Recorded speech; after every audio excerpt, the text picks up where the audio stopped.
Hello दोस्तों, यदि आप हमारे चैनल से नए जुड़े हैं तो हमारे चैनल एवी लाइव को सब्सक्राइब जरूर करें और अपने दोस्तों में शेयर करें। गंगानगर के बस स्टैंड पर गिरीश अभी अभी अपनी बस से उतरा था। आज ऑफिस में उसके एक कॉलीग का जन्मदिन था। उसके सेलिब्रेशन में ही गिरीश को आज लेट हो गई थी। रात के लगभग 1:30 बज रहे थे। रात के सन्नाटे में कुत्तों के रोने की आवाज साफ सुनाई दे रही थी। बर्थडे पार्टी में उसने कुछ ज्यादा ही शराब पी ली थी, इसीलिए वो धीमे धीमे लड़खड़ाते हुए कदमों से आगे की ओर बढ़ रहा था कि तभी उसे एहसास हुआ कि कोई साया उसके साथ उसके पीछे पीछे चल रहा है। लेकिन वो इतने नशे में था कि उसने उस साये पर ज्यादा ध्यान ही नहीं दिया। वो कुछ देर में लड़खड़ाते हुए कदमों से अपने घर पहुंचा और अपने कमरे में जाकर लेट गया। अभी उसकी आंख लगी ही थी कि उसे अपने शरीर पर कुछ भारी सा महसूस होने लगा। उसने नींद में हल्के से अपनी आंखें खोली तो डर के मारे उसका पूरा शरीर पसीने से भीग गया। उसके सीने पर एक गहरा काला साया बैठा था जो एक टक उसे ही घूर रहा था। देखने से वो किसी औरत का साया सा महसूस हो रहा था। उसकी आंखें सुर्ख लाल थी। वो गुस्से से उसकी ओर देख रही थी। उसके सर से लगातार खून रिस रहा था। ऐसे अपने सामने उस साये को देखकर गिरीश की रूह कांप गई। उस साये ने अपने गंदे और लंबे नाखूनों से उसके चेहरे को खरोंचा। वह दर्द से चीख उठा और उसने हड़बड़ाते हुए अपने हाथों से उस साये को खुद से दूर धकेल दिया। देखते ही देखते वो साया उसकी आंखों से ओझल हो गया। डरते सहमते किसी तरह वो अकेले ही अपने कमरे में खुद को चादर में भींच कर लेटा रहा। डर के मारे उसका पूरा शरीर कांप रहा था। उसकी थकी हुई आंखों में उसका डर साफ झलक रहा था। उसकी नींद अब उड़ चुकी थी। कुछ देर बाद सुबह हुई और वो तैयार होकर ऑफिस के लिए निकल गया। वहां पहुंचा तो पूरा ऑफिस बिल्कुल शांत था। सबके चेहरे पर एक अलग सी उदासी छाई हुई थी, मानो जैसे कुछ बहुत बुरा हुआ हो। गिरीश ने अपने कॉलीग से सवाल करते हुए पूछा, क्या हुआ? आज सब लोग इतने शांत क्यों हैं? कुछ हुआ है क्या? यार, कल रात क्या? कल रात घर जाते हुए एक रोड एक्सीडेंट में प्रिया की मौत हो गई। प्रिया की मौत की खबर सुनते ही गिरीश अचानक घबरा गया और उसे अपने साथ हुआ रात का हादसा याद आने लगा। कहीं वो साया प्रिया ही तो नहीं थी? हे भगवान, ये सब क्या हो रहा है मेरे साथ? भगवान उसकी आत्मा को शांति दे। बहुत अच्छी लड़की थी। हाँ, भगवान उसकी आत्मा को शांति दे। घबराते हुए गिरीश ने कहा। वो जाकर अब अपने डेस्क पर बैठ गया और अपना काम करने लगा। उसे काम करते हुए कुछ देर हुई ही थी कि अचानक ऑफिस की लाइट चली गई। गिरीश घबराया कि तभी वहां की सभी लाइट फ्लिकर होने लगी। गिरीश ने अपने दोस्तों को आवाज लगाई तो वहां कोई नहीं था कि तभी पायल के छन छन करते हुए कदम आगे आकर उसके पास रुक गए। हल्की सी रोशनी में गिरीश को वो चेहरा साफ दिखाई दे रहा था। वो वही साया था जो उसे कल रात दिखा था। गिरीश की रूह अब डर से कांप रही थी। कौन हो तुम और क्यों मेरे पीछे पड़ी हो? चली जाओ यहाँ से, चली जाओ। गिरीश, इतनी जल्दी भूल गए तुम मुझे? कल रात ही तो तुम मेरे साथ थे। इतना कहते ही वो साया अचानक वहां से गायब हो गया। गिरीश हड़बड़ाता हुआ चिल्लाया तो ऑफिस के सब लोग उसे घूरने लगे। वो बहुत घबराया हुआ था। वो अपना बैग उठाकर सीधे अपने घर चला गया और खुद को अपने कमरे में बंद कर कर एक ही बात दोहराने लगा। वो वापस आ गई, नहीं छोड़ेगी। वो मुझे नहीं छोड़ेगी, मार डालेगी, मुझे मार डालेगी। गिरीश का शरीर पसीने से बुरी तरह भीग चुका था। उसका पूरा शरीर किसी गर्म तवे की तरह तप रहा था। वो आंखें बंद करके सोने की कोशिश करने लगा कि तभी उसे एक आवाज सुनाई दी। उठो, मुझसे बात करो ना, मैं तुमसे मिलने के लिए तुम्हारे पास आई हूँ।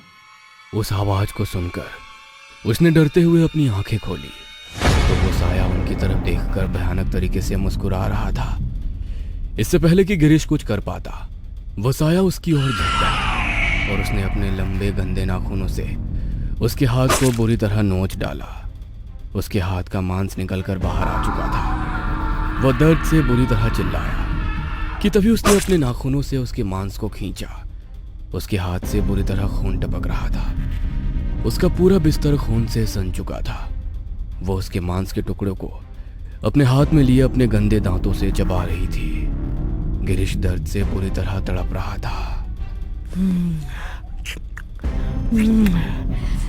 कैसा लग रहा है अब तुम्हें? अच्छा लग रहा है ना गिरीश? मुझे माफ कर दो, मैंने तुम्हारे साथ गलत किया, प्लीज मुझे माफ कर दो। क्या? क्या कहा तुमने? माफ कर दूं तुम्हें?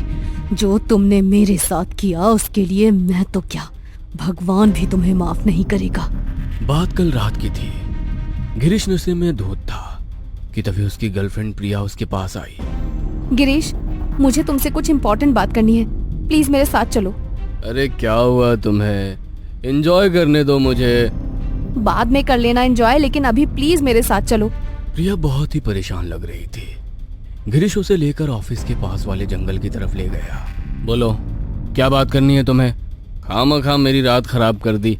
गिरीश, मैं प्रेग्नेंट हूँ, हमें जल्दी ही शादी करनी होगी, वरना अगर मेरे घर वालों को ये बात पता चल गई तो वो मुझे जीते जी मार देंगे। क्या क्या कहा? तुम प्रेग्नेंट कैसे हो सकती हो? मेरे सामने ये फालतू की बकवास मत करो, समझी ना? मैं अच्छी तरह जानता हूँ तुम जैसी लड़कियों को। अरे हम जैसे अमीर लड़कों को पहले प्यार का नाटक करती हो और फिर किसी और का पाप लाकर हमारे माथे मर देती हो। चलो निकलो यहाँ से। ये सब क्या बकवास कर रहे हो तुम? मेरे बारे में इतनी घिनौनी बातें आखिर तुम सोच भी कैसे सकते हो? तुमने तो कहा था कि तुम मुझसे प्यार करते हो, तुमने मुझसे शादी करने का वादा किया था, और आज जब मैं तुम्हारे बच्चे की माँ बनने वाली हूँ तो इस बच्चे को किसी और का पाप कहकर तुम इस शादी से बचना चाहते हो। बस बहुत हो गई तेरी ये बकवास, चल निकल यहाँ से। और अगर गलती से भी आज के बाद तूने मेरे सामने आने की हिम्मत की तो वो तेरा आखिरी दिन होगा, समझी ना? चल निकल यहाँ से। तुम्हें क्या लगता है कि मैं इतनी आसानी से तुम्हें जाने दूंगी? तुम इस तरह से मेरी जिंदगी बर्बाद नहीं कर सकते। मैं सबको तुम्हारे बारे में बताऊंगी। आज मुझे समझ आया कि तुम हमेशा सबसे हमारे रिश्ते को छुपाते क्यों रहे, लेकिन अब मैं चुप नहीं रहूंगी, मैं पुलिस के पास जाऊंगी।